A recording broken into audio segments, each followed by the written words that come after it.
ആദ്യ ഏജൻസിയുടെ ആദ്യ ഫലം അസംബ്ലിയാണ്. ആക്സിസ് ബാങ്ക് ഇന്ത്യ പറയുന്നു നമ്മുടെ BJP സ്വീപ്പാണ്. 88 മുതൽ 101 സീറ്റ് വരെ നേടിക്കൊണ്ട് BJP അസം പിടിക്കുന്നു. കോൺഗ്രസ് 23 മുതൽ 33 വരെ കുത്തനെ ഇടിയുന്നു. UDF അടക്കം ബാക്കി നാമമാത്രമായ കാര്യം അവിടെ ഗൗരവ് ഗോഗോയുടെ ഏതെങ്കിലും ഇമ്പാക്ട് ഉണ്ടാക്കിയിട്ടില്ല. ഹിമന്ത ബിശ്വ ശർമ്മ പറഞ്ഞ ഒരുപാട് വർഗീയ പ്രചരണം ഉണ്ടായോ, കടുത്ത വർഗീയ പ്രചരണം ഉണ്ടായ സംസ്ഥാനമാണ് അവിടെ. അപ്പൊ അതൊക്കെ ഒരുപക്ഷെ ഫലം കാണുന്നു. BJP തുടർച്ചയായ മൂന്നാം ഘട്ടത്തിലേക്ക് അധികാരത്തിലേക്ക് വരുന്നു. പോൾ ഡയറോട് വരുന്നുണ്ട് ദിലീപൻ അല്ലേ?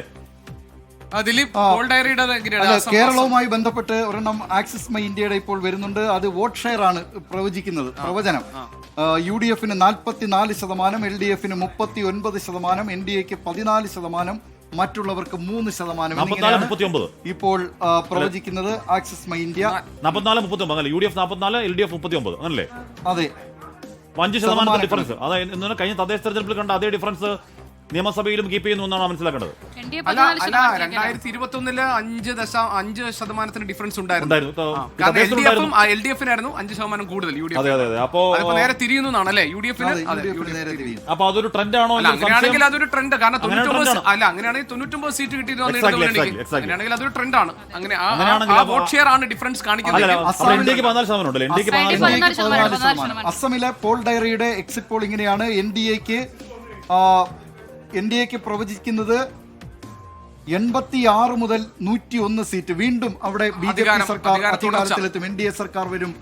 ഹിമന്ത ബിശ്വ ശർമ്മ വീണ്ടും അധികാരത്തിലെത്തും എന്നാണ് പോൾ ഡയറിയുടെ പ്രവചനം. ഇന്ത്യ സഖ്യത്തിന് അവിടെ ലഭിക്കുന്ന, അവർ പ്രൊജക്ട് ചെയ്തിരിക്കുന്ന സീറ്റുകൾ 15 മുതൽ 26 വരെ എന്നതാണ് ഇപ്പോൾ പോൾ ഡയറി. അസമിന്റെ കാര്യത്തിൽ എന്തായാലും അക്കാര്യത്തിൽ കേരളം LDF 62 മുതൽ 69 സീറ്റുകൾ വരെ ലഭിക്കുമെങ്കിൽ UDFന് 71 മുതൽ 79 വരെ സീറ്റുകളാണ് പ്രവചിക്കുന്നത്. NDAക്ക് 1 മുതൽ 4 വരെ സീറ്റുകൾ പ്രവചിക്കുകയാണ്.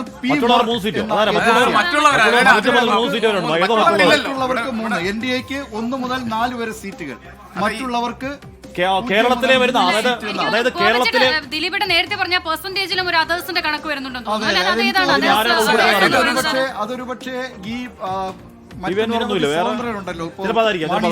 പോലുള്ളവരോ അത്തരം ആളുകളൊക്കെ ആവാനുള്ള സാധ്യതയുണ്ട്. എന്തായാലും കേരളത്തിന്റെ ആദ്യ ഒരു സർവേ ഫിഗറായിട്ട് വരുന്നത് PMARK-ആണ്. PMARK പറയുന്നത് 79 വരെ സീറ്റുകൾ നേടി UDF അധികാരത്തിലേക്ക് എന്നാണ്. 69 വരെ LDF നിൽക്കാം എന്ന് പറയുന്നു. എന്ന് പറയുമ്പോൾ നമ്മൾ നേരത്തെ ആക്സിസ് ബാങ്ക് ഇന്ത്യയുടെ 5% ഡിഫറൻസ് ആ സീറ്റിൽ പ്രതിഫലിക്കുന്നുണ്ടോ എന്ന് ചോദിച്ചാൽ ഇല്ല എന്നാണ് അതിനർത്ഥം അല്ലേ? എന്തായാലും ആദ്യം വരുന്ന PMARK സർവേ നമുക്കിപ്പോൾ മൊത്തത്തിലുള്ളത് 3 ഫിഗറുകൾ.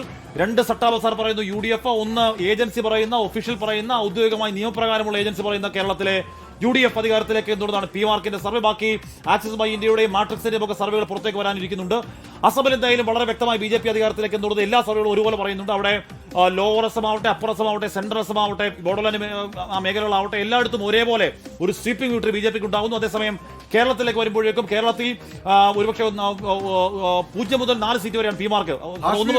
പശ്ചിമ ബംഗാളിനെ സംബന്ധിച്ച് നോക്കൂ, PMARK-ന്റെ സർവേ തൃണമൂലിന് 138 സീറ്റുകൾ വരെ മാത്രമേ ലഭിക്കുമെങ്കിൽ BJPക്ക് 175 സീറ്റുകൾ വരെ ലഭിച്ച് അധികാരത്തിലെത്തും എന്നുള്ളത് BJP സഖ്യത്തിന്റെ മുന്നേറ്റമാണ് ബംഗാളിൽ പ്രവചിക്കുന്നത്. ബംഗാളിൽ ദീദി ഇക്കുറി വിയർക്കുന്നുണ്ട് എന്ന് വ്യക്തമായി പറയാം. ദീദിക്ക് അത്രയ്ക്ക് ഇൻസെക്യൂരിറ്റി പ്രകടമായിരുന്നു. ഇന്നിപ്പോൾ രാവിലെ മുതൽ സാധാരണ ദീദി വൈകിട്ട് മാത്രമേ പുറത്തേക്ക് ഇറങ്ങുള്ളൂ. ഇത് രാവിലെ മുതൽ തന്നെ വളരെ സജീവമായി ഉണ്ടായിരുന്നു. ഏറ്റുമുട്ടൽ സംഘർഷമൊക്കെ ഉണ്ടായിരുന്നത്. BJP 77 സീറ്റിൽ നിന്നും അധികാരം പിടിക്കുന്നതിലേക്ക് എത്തുമോ എന്നുള്ളതാണ് സുവേന്ദു അധികാരി. കണക്കുണ്ട്. മാത്രമല്ല നമുക്ക് ഇങ്ങനെ പറയാം, PMARK സർവേ പറയുന്നത് കേരളത്തിൽ UDF, അസാമിൽ BJPയുടെ തുടർ ഭരണം, അതേപോലെ പശ്ചിമ ബംഗാളിൽ ഒരു അട്ടിമറി ജയം കിട്ടുന്നു എന്നതാണ്. ഇത് അവിശ്വസനീയമെന്ന് പറയാൻ കഴിയുമെന്ന് അറിയില്ല. കാരണം എന്താണെന്നറിയോ, 3 സീറ്റിൽ നിന്നാണ് കഴിഞ്ഞ തവണ BJP 77 സീറ്റിലേക്ക് കുതിച്ചത്. ഇത്തവണ അവർ 77 സീറ്റിൽ നിന്നാണ് ബാക്കി അവിടെ ഭരണം പിടിക്കാൻ നോക്കി. അതുകൊണ്ട് അവിശ്വസനം എന്ന് പറയാൻ കഴിയില്ല. 2021 പശ്ചിമ ബംഗാളിൽ BJPയും മമതാ ബാനർജിയും തൃണമൂൽ കോൺഗ്രസും അവിടെ ക്ലോസ് ഫൈറ്റ് നടക്കുന്നായിരുന്നു അന്ന് എക്സിറ്റ് പോളുകൾ പ്രവചിച്ചിരുന്നത്. പക്ഷേ തൃണമൂൽ കോൺഗ്രസിന് വലിയ ഭൂരിപക്ഷം കഴിഞ്ഞ തവണ ലഭിച്ചതിനും നമ്മൾ സാക്ഷ്യം വഹിച്ചു. 3 സീറ്റിൽ നിന്ന് 5 വർഷം 77 സീറ്റിലേക്ക് ഉയർത്തിയതാണ് BJP. അവർക്ക് 77 സീറ്റിൽ നിന്ന് ഈ സീറ്റ് എത്താൻ പറ്റില്ല എന്ന് പറയാൻ പറ്റുമോ? നമുക്കറിയില്ല. അല്ല, BJPയെ സംബന്ധിച്ച് പഴയ CPM പ്രവർത്തകരിൽ വലിയ ബഹുഭൂരിപക്ഷം പേരും BJPയിലേക്ക് പോയതും നമ്മൾ കാണണം. എന്തായാലും അവിടെ ബംഗാളിന്റെ ചരിത്രത്തിൽ ഇന്നവരില്ലാത്തതുകൊണ്ട് നമ്മൾ വലിയ സംഘർഷമുണ്ടായ തെരഞ്ഞെടുപ്പ് കൂടിയായിരുന്നു അത്. അപ്പൊ ആ തെരഞ്ഞെടുപ്പിൽ സംഘർഷങ്ങൾക്ക് ഒടുവിൽ BJP അധികാരത്തിലേക്ക് എത്തുന്നതാണ് PMARK-ന്റെ എക്സിറ്റ് പോൾ അവിടെ പറയുന്നത്. പക്ഷേ നമ്മളെ ആകാംക്ഷയോട് നോക്കുന്നതിന് തമിഴ്നാട്ടിൽ എന്താണ് PMARK കണ്ടെത്തുന്നത് അതുകൂടെ വന്ന് നമുക്ക് ഉറപ്പിക്കാം.